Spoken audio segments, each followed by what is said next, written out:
내 죄를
자, 예루살렘 교회는 굉장히 빠르게 성장했습니다. 눈에 띌 만한 부흥이었습니다. 하루 3,000명, 5,000명 막 기하급수적으로 불어났죠.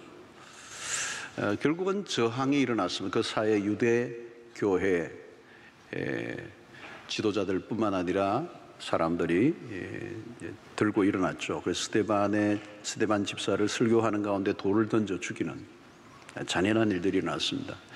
교회가 위기를 맞게 되죠. 스데반이 죽을 뿐만 아니고 이것이 시작이니까 핍박의 시작이 되었습니다. 그래서 오늘 본문에 보면은 큰 박해가 일어났다고 그랬어요. 1절에 보면 큰 박해예요. 그냥 대충 스데반이 죽었다가 아니고 이제 그게 출발이 되면서 교회에 어마어마한 공격이 들어온 것입니다. 여러분, 이 박해라는 단어는 기독교 역사 속에 늘 따라왔던 단어예요. 박해가 있었습니다. 요즘 우리가 박해를 경험하기 어렵죠, 여러분? 박해 경험해 보신 분? 예, 물론 남편이 때로는 교회 못 가게 막기도 하고 이럴 수도 있는데 요즘 전도한다고 감옥에 가지는 않죠. 또 약간 무한을 주기도 하고 약간 자존심 상하는 일이 있어도 박해는 없습니다. 그런데 1세기에는 이 박해가 이제 일상이었죠. 교회를 박멸하겠다는 겁니다. 교회를 없애버리겠다는 거죠.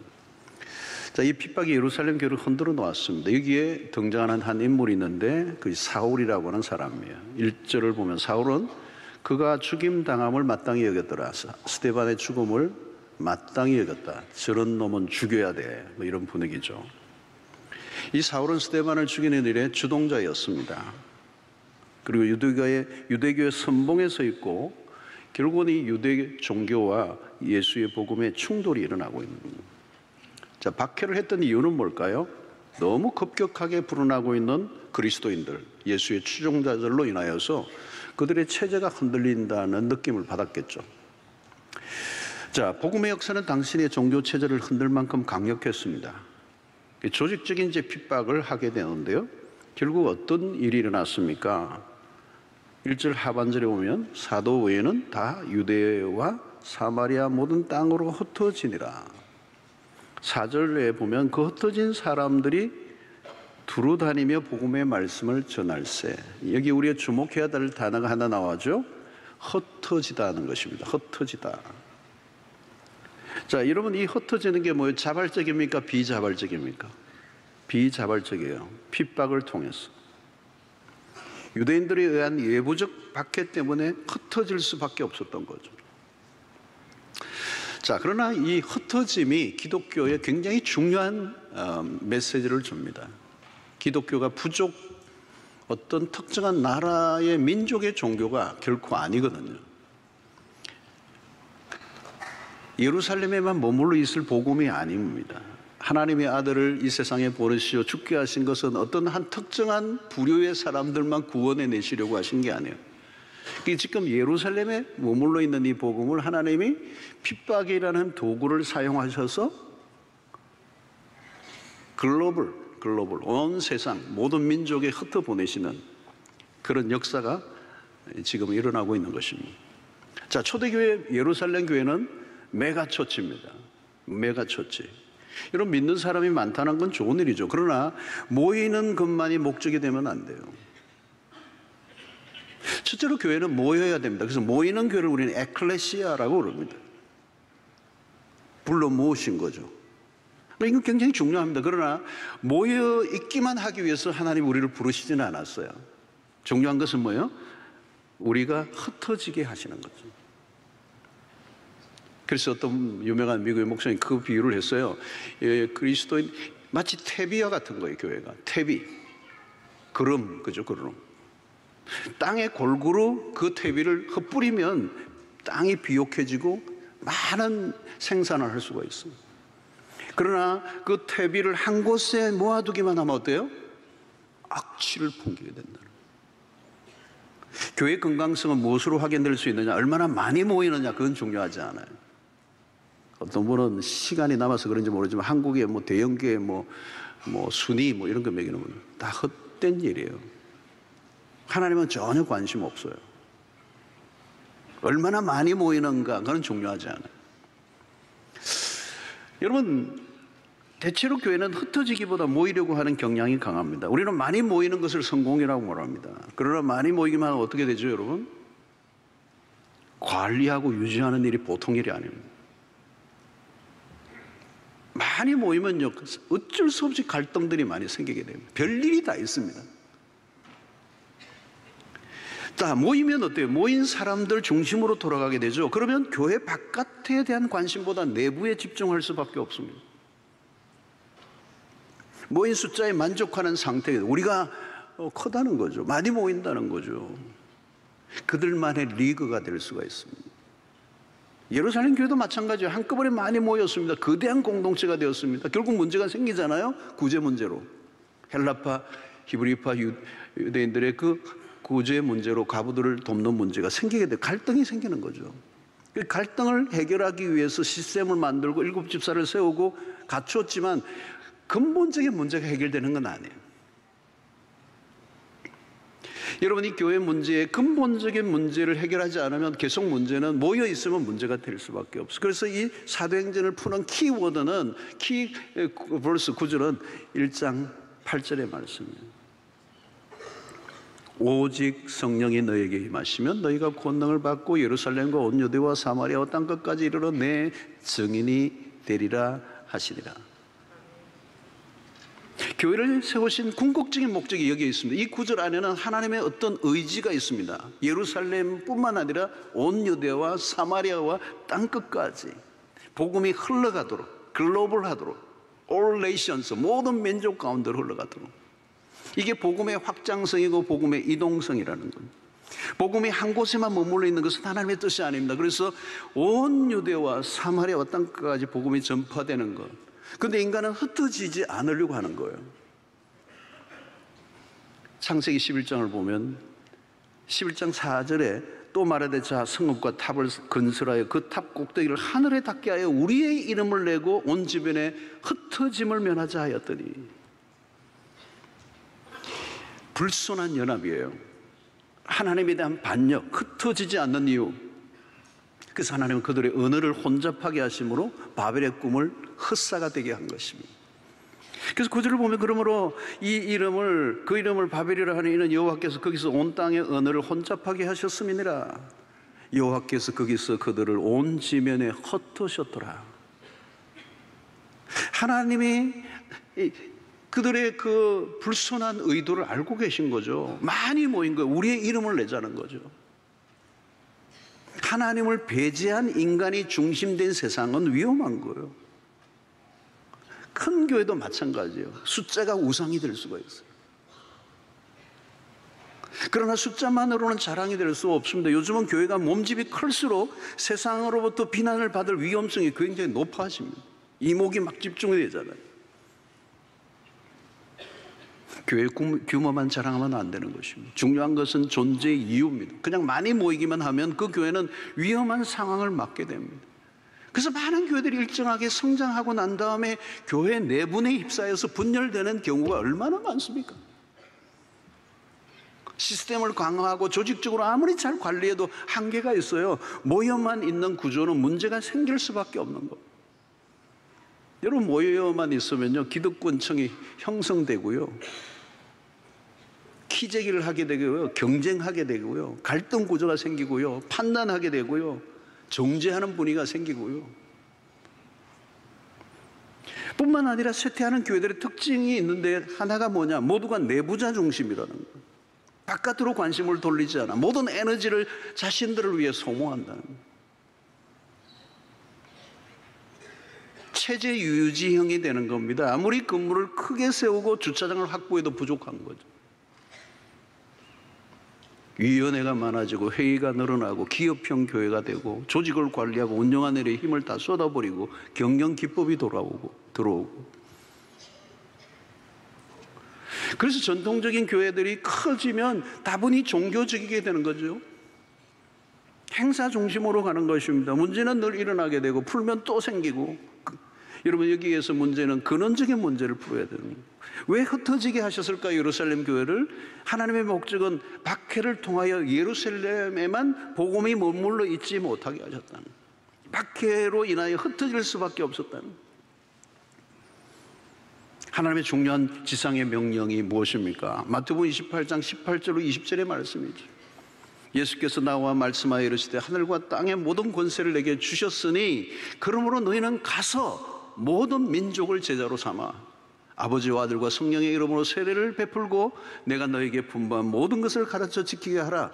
볼지어다 내가 세상 끝날까지 너희와 항상 함께 있으리라 하시니라 그랬어. 이 명령을 잊으면 안 돼요. 여러분. 어떤 교회는요, 미국의 어떤 교회는 매 예배 때마다 마지막 이 구절을 읽고 끝을 내 예배를. 지상의 대명령이라, 지상의 교회가 존재하는 이유. 예루살렘 교회에 핍박이 닥쳐와서 어려움이 찾아왔어요. 그런데 지상의 명령의 관점에서 보면 이 핍박은 너무도 중요한 것입니다. 여러분, 교회는 박해를 받으며 강해집니다. 핍박은 중요한 역할을 해요. 핍박을 통해서 무엇을 확인하게 됩니까? 복음으로 무장한 교회는 걱정할 이유가 없어요. 참 진리를 가지고 있는 교회와 신앙인은 핍박과 시련이 오면 더 강해져요. 더 강해져요. 그래서 핍박은 증인들의 시험대가 되는 거예요. 안 믿는 가정에서 신앙생활을 하고 있는 어떤 여자분은 너무너무 힘들게 남편이 그냥 뭐 어떤 데는 때리기도 하고 그냥 성경책을 막 찢어버리기도 하고 골프채를 휘두르고, 근데 포기 안 하는 거예요. 결국은 휘두르던 사람이 예수를 믿게 돼 있어요. 나중에 무릎을 꿇고 복음 앞에 무릎을 꿇는 거예요. 핍박이 있으면 믿음은 더 불꽃처럼 타오르는 거예요. 복음이 전해지는 곳에는 반드시 저항이 일어납니다. 그러나 그 저항은 무수할 일이 아닙니다. 문제는 그 박해하는 분위기가 아니라 내 신앙의 확신이 중요한 거죠. 여러분, 세속적인 힘으로 복음의 능력을 꺾을 수가 없습니다. 박해는 교회를 옥죄고 문을 닫게 하는 것이 목표예요. 그러나 박해는 교회를 더 확장하는 데 기여하는 것입니다. 이것이 2000년 기독교 역사가 보여준 아이러니예요. 박해할수록 반대 현상이 일어나는. 그 잡초가 똑같아요, 여러분. 잡초는요 강력한 생명력을 가지고 있어요. 제초제를 뿌려도요 잡초 안 사라져요. 잡초는요 재밌어요. 밟으면 더 신이 나.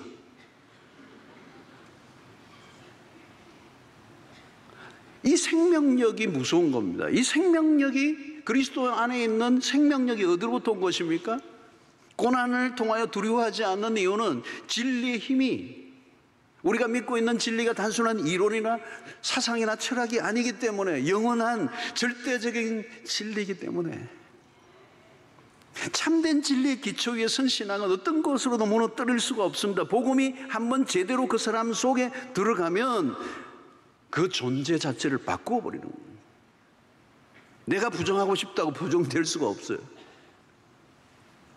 스데반의 죽음이 그것을 우리에게 상징적으로 알려주는 것입니다. 돌무더기를 던지고 있는 그 상황 속에서도 평화를 유지하며 그들에게 말씀을 전하다가 장렬히 죽어가고 있는 스데반의 모습은 그 안에 들어가 있는 복음의 능력이 그를 그렇게 만들었다는 거예요.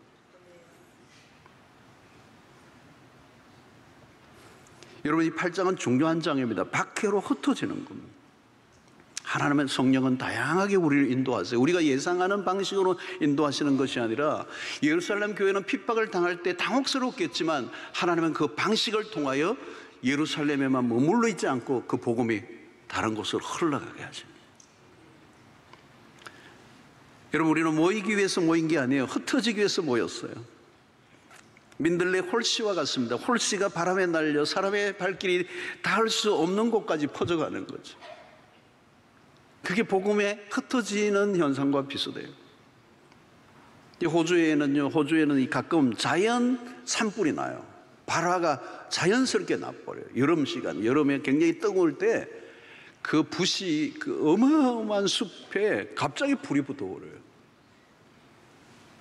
근데 여러분, 놀라운 것은 그 불길이 났을 때 그 안에 아주 딱딱한 껍질에 불이 붙었으면서 그 안에 있는 씨앗들이 터져버려요.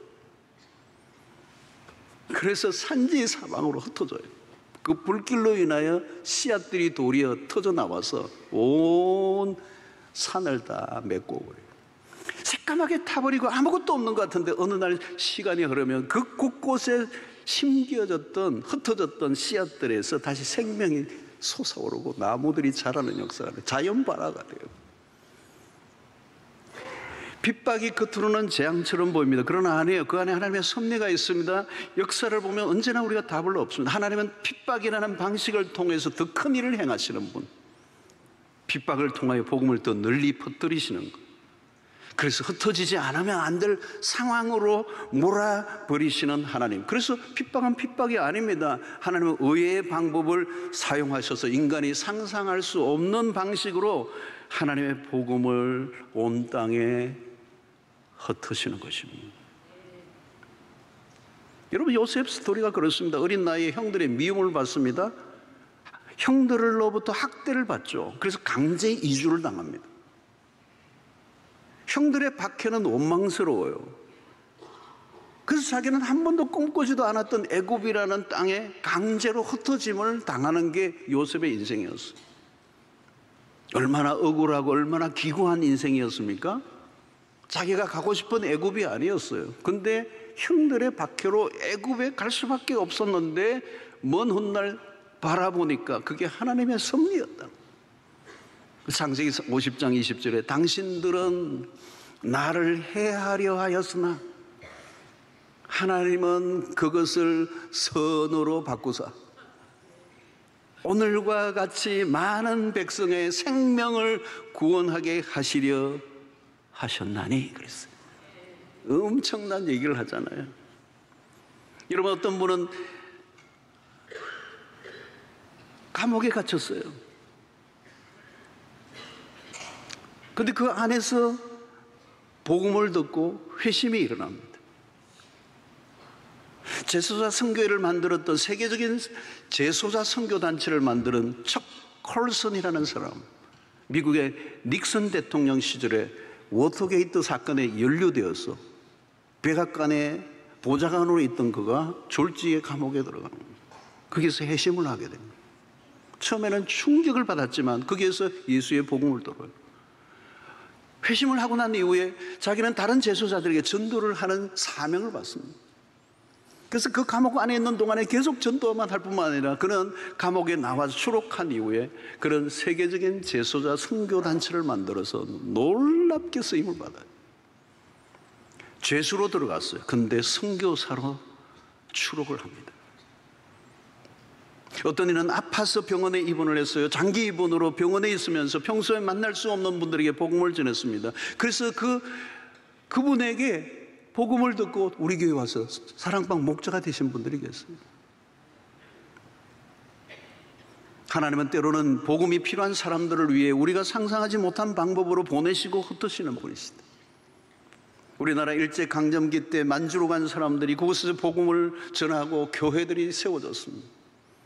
6.25 전쟁을 통하여 하나님의 이 민족을 이동시키셨습니다. 여러분, 1907년에 평양 대부흥운동이 이 북한 쪽에서 1903년에 원주 기도회로부터 시작했던 1907년의 평양 대부흥운동과 이 북한 쪽에 기독교가 엄청나게 뜨겁게 일어났습니다. 여러분, 1907년의 평양 대부흥운동은 세계 기독교 역사에 괄목할 만한 뚜렷한 성령의 역사가 일어난 참된 부흥의 그런 운동이 일어났던 거예요.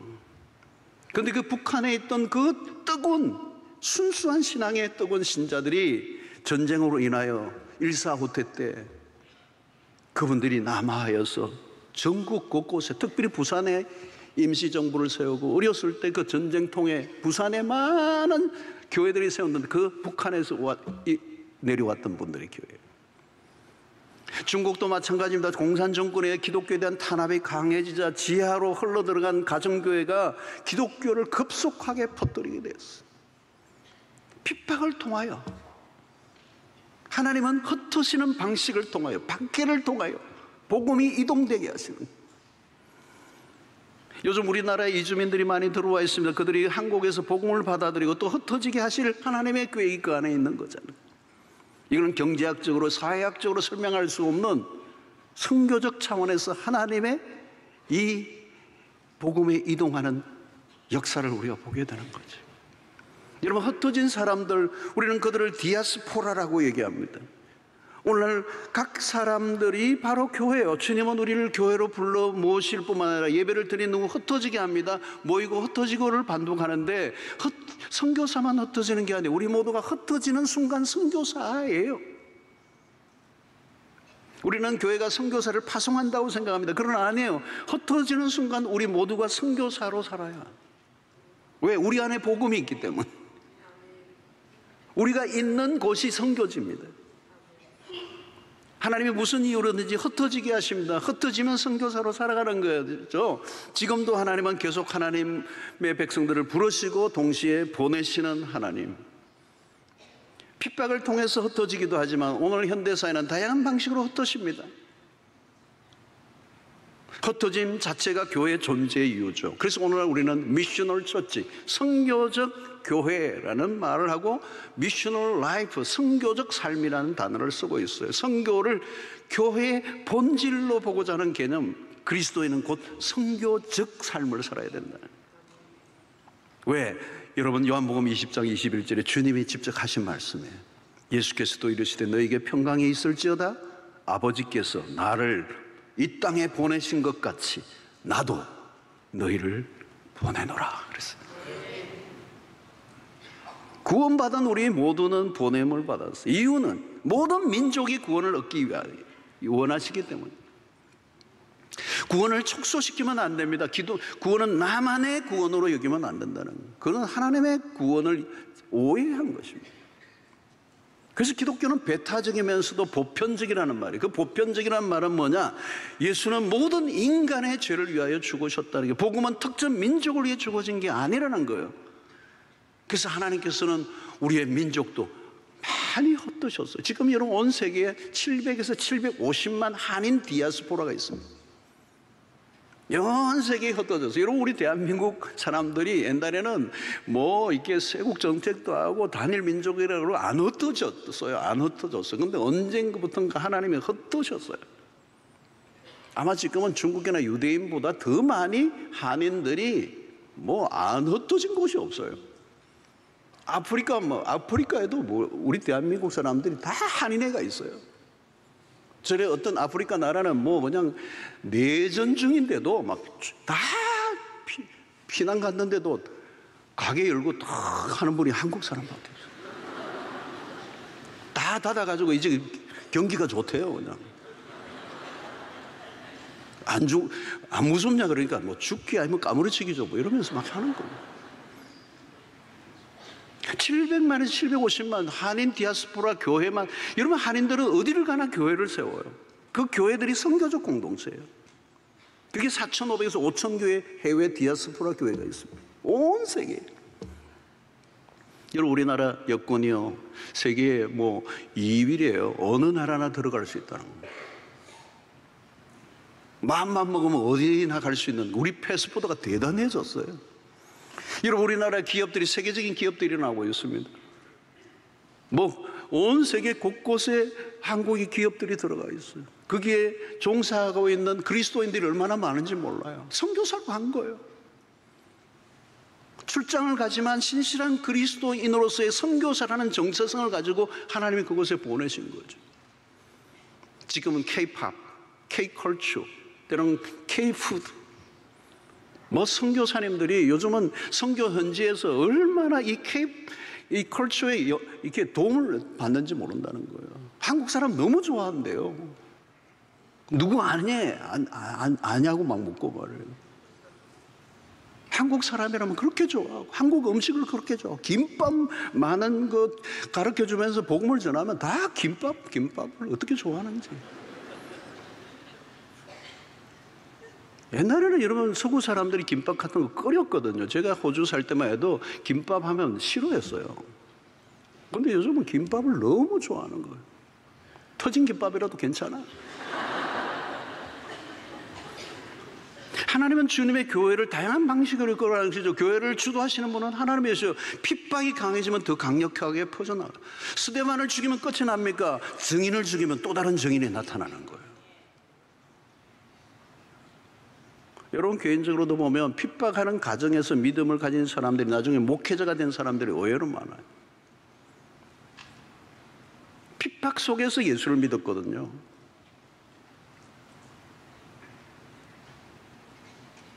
그 핍박을 통해서 믿음이 더 정결해지고 그 핍박을 통하여 그리스도인이라는 정체성이 분명해지고 여러분 오히려 평안할 때가 더 위기예요. 평안할 때는요 신앙이 변질되기 쉬워요. 초기 그리스도인들은 그렇지 않았어요. 여러분 가짜가 있을 수가 없어요. 가짜 그리스도인이 있을 수가 없다. 왜? 핍박이 몰아치는데 거기서 예수를 믿겠다는 사람은 진짜죠. 그런데 여러분 이제 크리스텐덤이라고 그러잖아요. 기독교 국가화되고 황제가 예수를 믿고 그냥 모든 예수 믿는 사람들에게 오히려 혜택이 주어지는 순간부터 가짜가 시작된 거예요. 가짜 신자, 가짜 목사들이 막 나오는 거예요.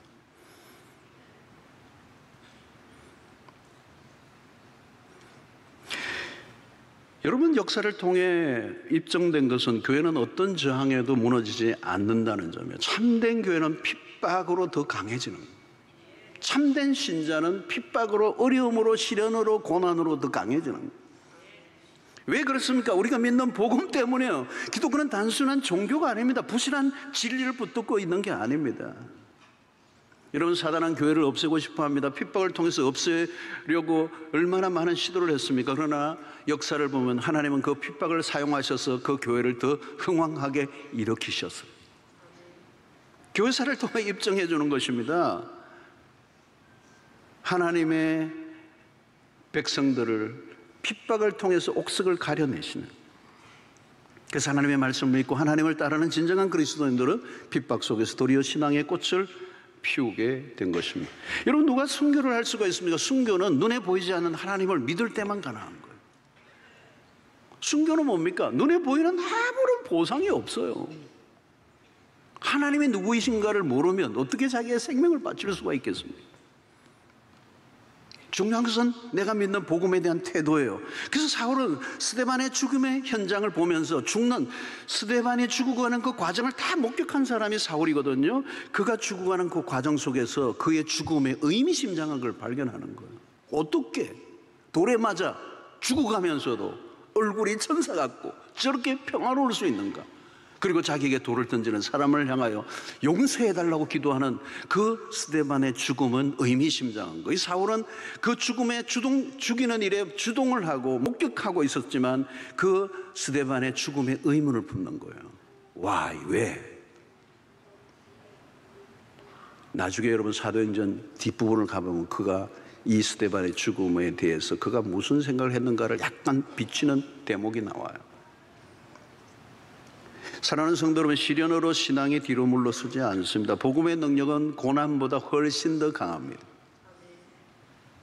그래서 로마서 1장 16절의 말씀이죠. 내가 복음을 부끄러워하지 아니하노니 이 복음은 모든 믿는 자에게 구원을 주시는 하나님의 두나미스라고 그래요. 두나미스, 능력이라는 말, 이 두나미스, 여기서 다이나마이트가 나와서 강력한 파워라는 거예요.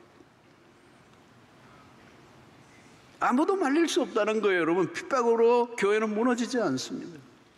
사랑하는 성도 여러분, 여러분들의 신앙 안에 이 핍박을 뛰어넘는 예수 그리스도의 십자가 부활의 복음의 능력이 여러분들을 사로잡는 은혜가 있게 되기를 축원합니다. 여러분, 흩어지게 하심으로 유대와 사마리아 복음이 땅끝 확장되는 역사가 일어나요. 그래서 5절을 보면 빌립이 사마리아 성에 내려가 그리스도를 백성에게 전파하는, 여기 매우 중요한 단어가 사마리아라는 단어예요. 복음이 사마리아로, 핍박으로 인하여 어쩔 수 없이 사마리아로 들어가는. 여러분, 사마리아가 어디예요? 여러분, 유대인과 사마리아의 관계는 굉장히 앙숙의 관계예요. 사마리아는 외침으로 인하여 피를 섞인 혼혈 민족으로 순수 혈통을 강조하는 유대인들에게 이 사마리아 사람은 인간이 아니에요. 그래서 유대인들은 사마리아 땅을 밟지 않아요. 만나지도 않아요. 상종도 안 해요. 여러분, 예루살렘 교회에 성령이 임하셨지만 이 유대인이 사마리아로 가는 이 장벽은 너무 높은 장벽이에요. 예루살렘에 머물러 있던 사람이 사마리아로 갈 수밖에 없었던 강력한 핍박으로 인하여 그들은 그동안 배타적으로 여겼던 사마리아 땅을 밟게 됩니다. 여러분, 신약을 보면 요한복음에 예수님이 니고데모 3장, 요한복음 3장에 보면 니고데모가 그는 정통 유대인이에요.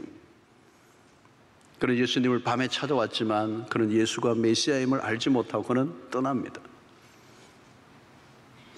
영적 무지와 어둠 속에 빠져있던 유대교회를 상징적으로 나타내는 거예요. 그러나 4장에 사마리아 여인이 나옵니다. 이 여인은 예수님이 직접 찾아갑니다. 여자를 만납니다. 사마리아인을 만납니다. 남녀의 성의 장벽을 뛰어넘고 사마리아 여인이라는 하는 장벽을 뛰어넘고 예수님이 직접 만나주시죠. 굉장한 것을 시사하고 있습니다. 예수님이 이미 사마리아라는 경계선을 뛰어넘으신 그리스도의 복음이 들어가는 곳에는 모든 장벽을 다 걷어내버리는 거예요.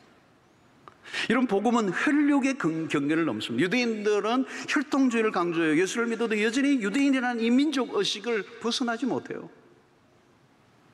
그러나 여러분, 복음이 들어가면 그 복음은 민족이나 국가 개념도 넘습니다. 복음은 남녀의 경계선도 넘습니다. 계급이나 계층의 벽도 넘습니다. 주인과 노예의 신분을 뛰어넘습니다. 복음은 어떤 구별도 하지 않습니다. 차별도 하지 않습니다. 하나님의 사랑은 제한이 없습니다. 어떤 민족적 제한이나 혈통의 제한도 없습니다. 여러분, 이 복음의 스펙트럼은 엄청나게 큰 거예요. 그래서 이것을 바울이 로마서 10장 12절로 14절에 이렇게 얘기합니다. 유대인이나 헬라인이나 차별이 없습니다. 이건요, 어마어마한 선전포고예요. 유대인들은, 유대인 외의 인간은, 이방인은 지옥의 불쏘시개로 여겼어요.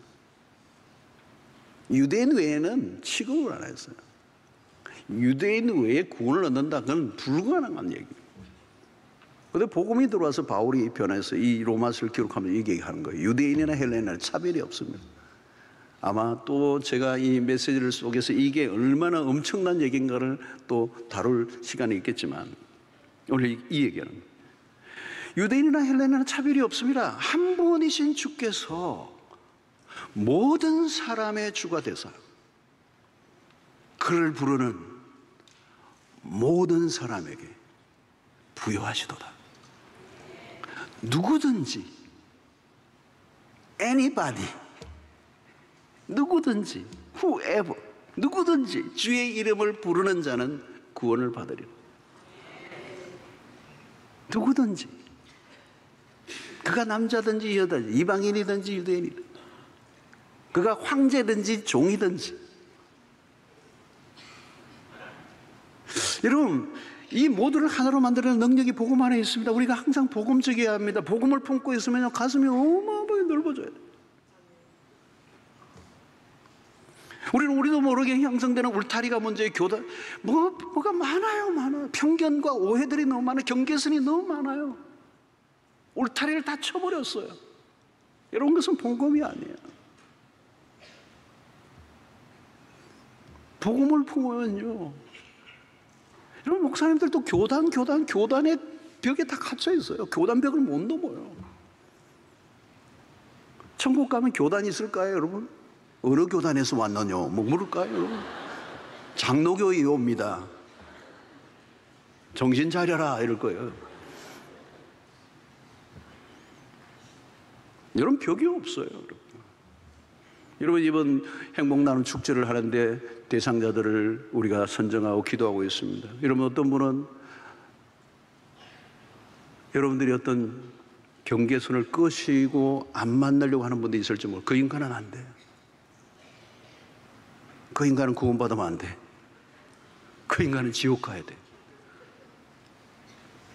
미워하고 내가 뭔가 경계선을 긋고 거부하고 있는 사람들이 있으면, 여러분, 복음은 그게 아니에요, 여러분.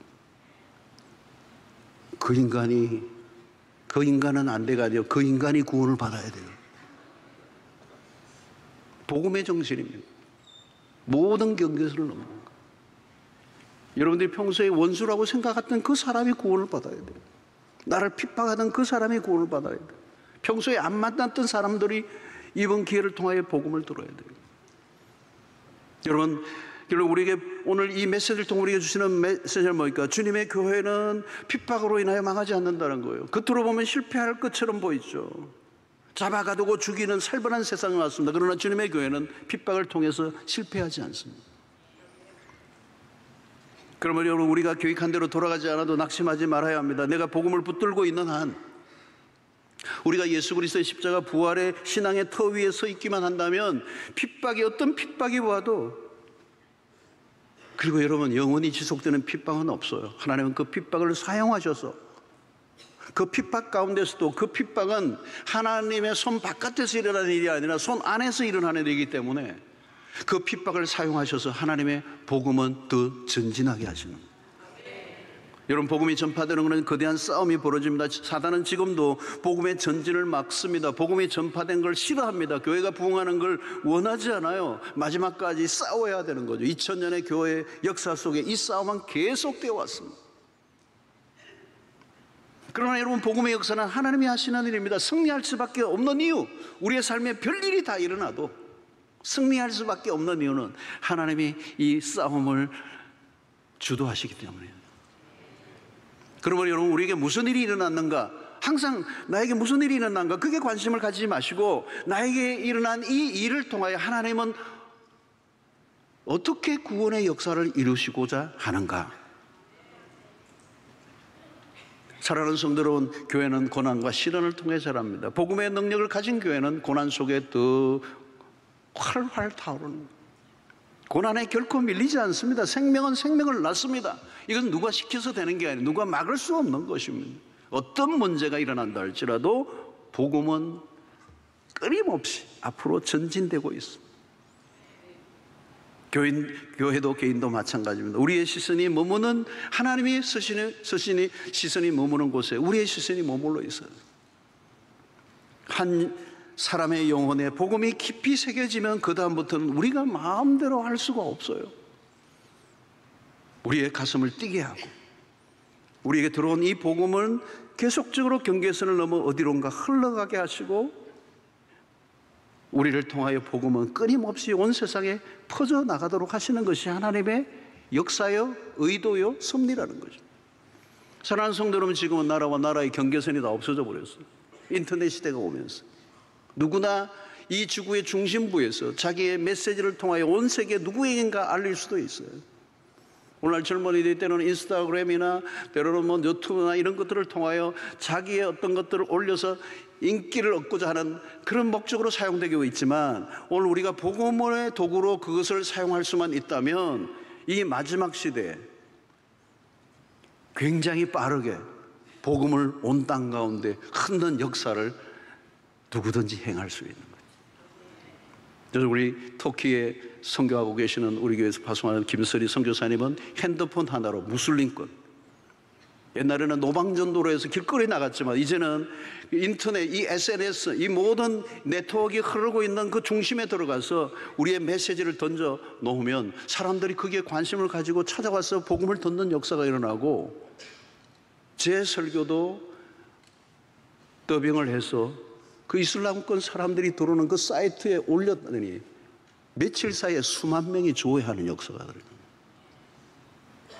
종말의 시대예요, 여러분. 빠르게 시간이 흐르고 있습니다. 레슬리 뉴비긴이라는 학자요, 인도의 선교사를 했던 굉장히 유명한 분이 계시죠. 그분은 이 얘기를 해요. 교회는 선교와 종말이라는 관점을 동시에 가지고 있어야 바르게 이해할 수 있다. 그 교회를 이해하려고 하면 선교와 종말이라고 하는 이 관점을 동시에 가지고 있어야 된다. 선교와 종말이라는 이 주제는 서로 맞물려 있는 거예요. 역사는 지금 종말로 기울어져 있습니다. 많이 기울어져 있습니다. 종말에 많이 기울어져 있습니다. 이 종말의 시대에 하나님의 관심은 딱 하나요. 구원을 얻는 역사예요. 그런데 어떤 곳은 구원의 역사가 넘쳐 흘러요. 예수 믿는 사람들끼리만 다 모여 있어. 어떤 데는 한 번도 복음을 듣지 못한 사각지대가 있어.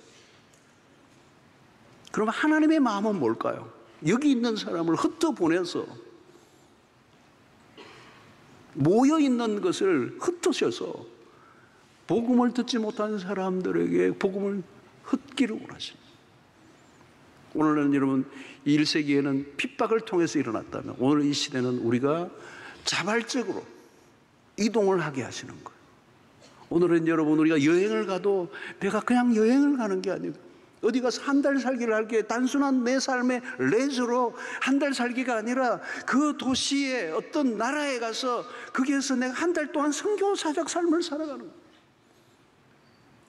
그 땅의 땅을 밟고 그 땅의 영적인 니즈가 뭔지를 읽고 그 땅을 향하여 손을 들고 기도하고 예배가 한 번도 드리지 않았던 그 땅의 예배자로 거서 있고 거기에서 예수 믿는 소수의 사람들과 만남을 가지고 그들 가운데 우리가 해야 될 일들이 무엇인지를 기도의 제목을 붙잡고 나아오고 중보기도 하고.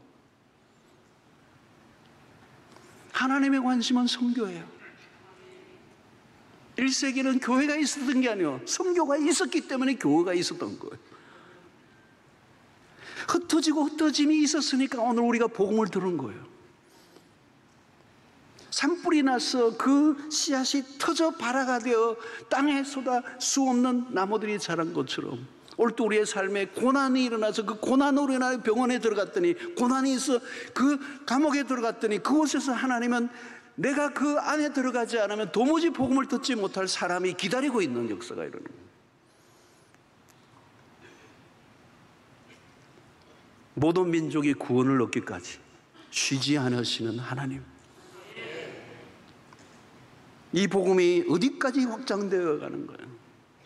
하나님의 아들 예수 그리스도가 최초의 선교사로 이 땅에 오셔서 아버지가 나를 보내셨다는 거죠. 이제 나도 너희를 보내노라. 하나님은 오늘 또 우리를 부르십니다. 그리고 우리를 이동하게 하십니다. 요즘 보니까 우리는 진짜 이동의 시대예요. 굉장한 오고감이 있어요. 왕래가 있어요. 직장도 이주하고 출장지도 자주 바뀌고 이사도 가게 하고 이 모든 일을 단순히 내 삶의 근거지를 옮기는 이주하는 개념이 아니라 하나님의 마지막 때 우리를 통하여 복음을 확장시키기 위한 하나님의 뜻이 있음을 알고 거기에 순종하게 될 때 하나님께서 우리에게 성령의 능력을 주시고 은사를 주시고 필요한 물질도 주시고 사람도 붙여주시고 이 세상에서 누릴 수 없는 기쁨과 만족을 행복을 누리게 하실 줄로 믿습니다. 하나님은 지금도 구원의 역사를 완성해 가십니다. 그 일에 모두가 동참할 수 있게 되기를 바라고 그 일을 위하여 말세의 남녀 여종에게 성령의 능력을 부어주심으로 하나님의 아들 예수 그리스도가 이 땅에 우리를 위해 죽으신 그 십자가의 죽으심이 헛되지 않도록 하나님의 구원을 완성해 가시고 주님이 곧 우리에게 다가오실 그날을 예비하고 준비하는 주의 백성들 되시기를 축원합니다. 하나님 오늘 또 우리에게 주신 말씀으로 인하여 다시 한번 우리의 정체성, 우리의 존재의 이유, 교회가 서 있는 이유를 우리가 분명히 알고 그 하나님의 부르심과 그 사명에, 그 소명에 부르심에 합당한 우리의 삶이 되도록 인도하여 주시옵소서. 예수님 이름으로 기도하옵나이다. 아멘.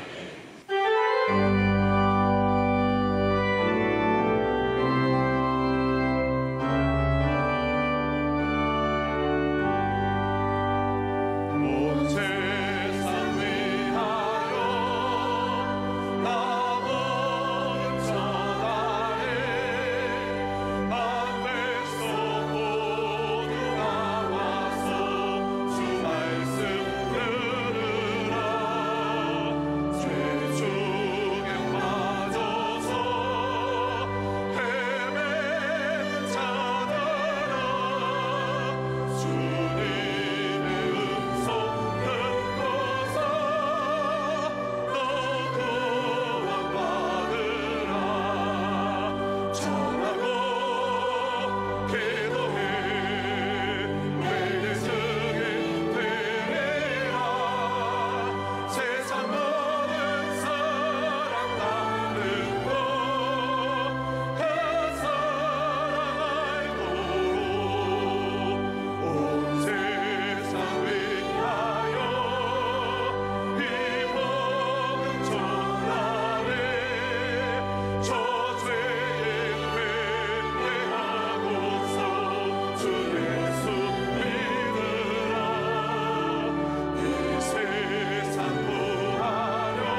이제는 우리 주 예수 그리스도의 놀라우신 은혜와 하나님의 크신 사랑과 성령의 교통하심이 이제 복음이 필요한 자들을 향하여 가라고 말씀하시는 그 말씀 앞에 선교사적 삶을 살며 복음을 온 땅 가운데 흩어 구원에 이르는 자들이 많은 그날을 바라보며 주님이 오실 날을 준비하는 주의 백성들 되기로 결단하고 돌아가는 모든 심령들 머리머리 위에 지금부터 영원토록 함께 있을지어다.